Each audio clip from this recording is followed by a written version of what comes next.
Ciao tifosi del Napoli, lascia il tuo like su questo video e iscriviti al canale per rimanere sempre aggiornato sulle novità del Napoli. Forza Napoli! Mi chiamo Scott Mcitominay, vengo da Lancaster, Inghilterra, e sono un centrocampista centrale del Napoli. La mia vita e la mia carriera erano incentrate esclusivamente sul calcio. La mia famiglia ha fatto di tutto per aiutarmi a viaggiare in giro per l'Inghilterra per giocare a calcio per il Manchester United da bambino. Poi, negli anni, ho giocato in tutte le categorie fino a quando ho esordito in prima squadra e ho giocato qualche partita. Ero un bambino molto competitivo, direi, al punto da essere troppo competitivo per un bambino. Il sentimento della sconfitta fa sempre più male del sentimento di orgoglio quando vinci. Quindi è importante per me avere il controllo su questo aspetto. Ovviamente ora che sono qui voglio giocare molto bene e concentrarmi sull'aiutare la squadra. I miei idoli calcistici erano Wayne Rooney e Zinedine Zidane, giocatori così.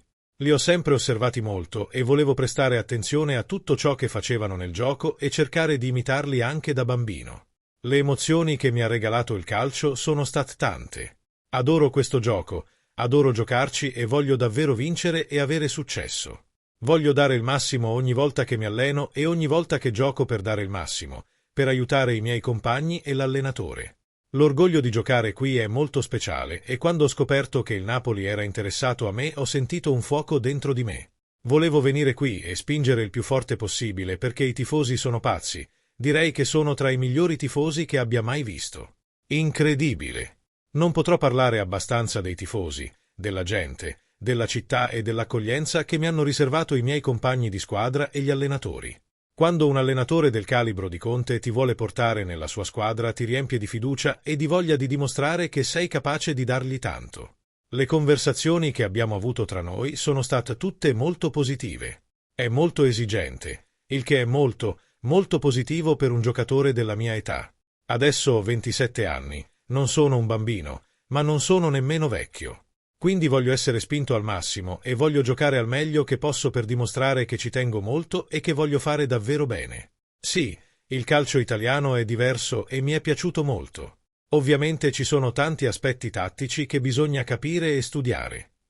Ma per me il calcio è il calcio. Se ti dedichi e ti alleni adeguatamente, sei abbastanza in forma per entrare e hai voglia di imparare, puoi adattarti rapidamente al modo in cui l'allenatore vuole giocare e al tipo di partita di campionato. Quindi per me si tratta di concentrarmi e fare del mio meglio, imparare il più possibile in un breve lasso di tempo per mettermi al passo e fare del mio meglio con un sorriso sul viso, sperando di rendere felici i fan. Qual è la tua opinione? Lasci un like sul video e iscriviti sempre al canale qui.